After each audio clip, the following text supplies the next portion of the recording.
put in your car yet, but I am sure intent on getting one.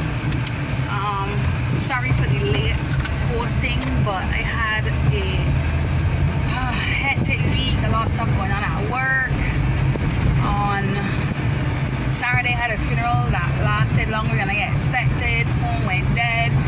Then the video was long, it crashed, lost all of my messages, etc, etc. But here I am. All I really want to say, I'm on my way to church, just so you know, but all I really want to say, I don't have a planned message for you guys today. All I would ask that you guys do is give a new life, a new start, a new mindset a try, because you will never know what true potential you have if you don't decide to try to do something new and something different. I say all of that because last week I told you guys about my journey to Christianity, and I just sense just know that I am not only supposed to tell you guys what made me come, but I should let you guys know what made me stay. This may sound real cliche, but my life is so much better since I started. It is not perfect by any means. I am not rich yet. I don't even have my own home yet. My car is not fully paid off. It's not the red Range Rover that I intend on getting. But what I would say is me, Monica, my insides, my mind, my entire being feels so good. I mean, so good, so at peace, so,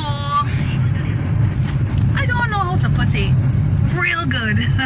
That's as best as I could put it. It feels really good. And don't get me wrong, don't think for 1 minute that easy, hard.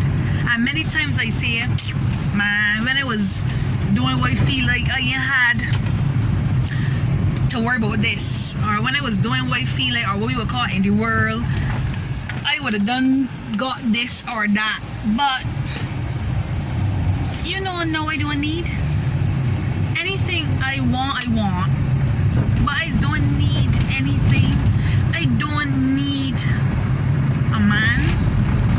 I want one, but I need none. And I don't want anyone neither. But anyhow, I don't need anything. Sometimes my salary, most times my salary won't last me a whole month, but I don't beg. I don't have to ask anybody. I don't have to go work hungry. It just works out. My car, anybody know me know I always on the road. And my car don't run out of gas. I don't know how to explain it to you guys. I remember I went through a phase of trying to hold on to the old me while trying to walk into the new me. And I would pack my bags, and when I leave church, I can go by a friend of mine that live close, and I would get ready and go to a cruise. Most Sundays, and it happened for a long time.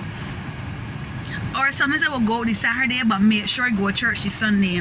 And not that church is the only place where you could get God, but once you got God, you're gonna want to go to church, if that makes sense. So I battled with both for a long time, more than a year.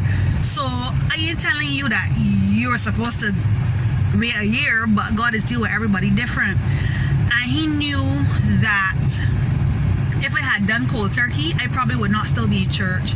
But I let my process work itself out. And I got to a place after a while when I started to feel like, what are you really doing, Monica? Because at first it was fine, like I went to church so I could come because I gained God some of my time. After a while, I started to feel like you're overdoing it now. Yeah, you ain't really had to come to this one, you know. I felt like I was beginning to not use God, but I felt like a deceiver. in me, naturally, I don't deceive people, and that's the one thing I dislike. Do not deceive me. But I started to feel like I was deceiving myself, deceiving my process, deceiving church, deceiving everybody. So I did what I felt like I should do, and I ease off. And the taste for it left.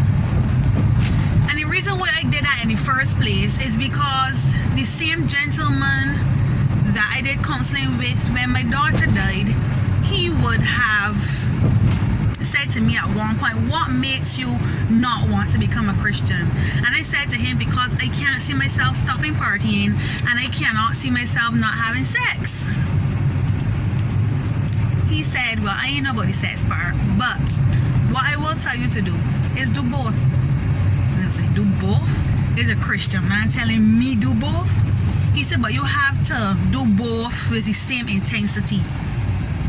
He said, if you go to a party, in that same week, you have to go to church. And if you don't party and you don't feel like going to church, well, fine. But with the same intensity, do both. And I set out to do both because that sounded like a real good compromise to me. And I set out to do both, but you know, God can't lose. So he knew that what he was telling me may not have made typical Bible sense, but I guess that's why God used him, because God knew he would know what to say. So for about 2 years, no lie, I did both with the same intensity, but your knowledge base grew so much that you began to realize that you were doing foolishness. And I am not telling you don't party, I'm not telling you don't hang out with your friends, don't do nothing, I ain't telling you that.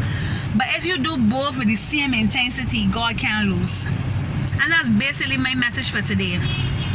Try God, do it with the same intensity. Anything that you think you can't stop doing, because God can't lose. And I discovered that for myself. He cannot lose. Next week though, I have a special guest on for you. She will actually be my first guest. I discussed last week about the reason why my pregnancy was so horrible, why I wanted to terminate it, and it would not be fitting to discuss that without this guest. So I am looking forward to that, and I am hoping that you're looking forward to it as well. I now have a YouTube channel for those of you who want to watch the entire movie, because some of them are a little bit too long. So I would post on YouTube. I am hoping that you guys subscribe, continue to like, share, comment. Don't forget to send me your questions if you have any. And looking forward to seeing you next week. I'm at church now, so I'll see you guys later. Bye.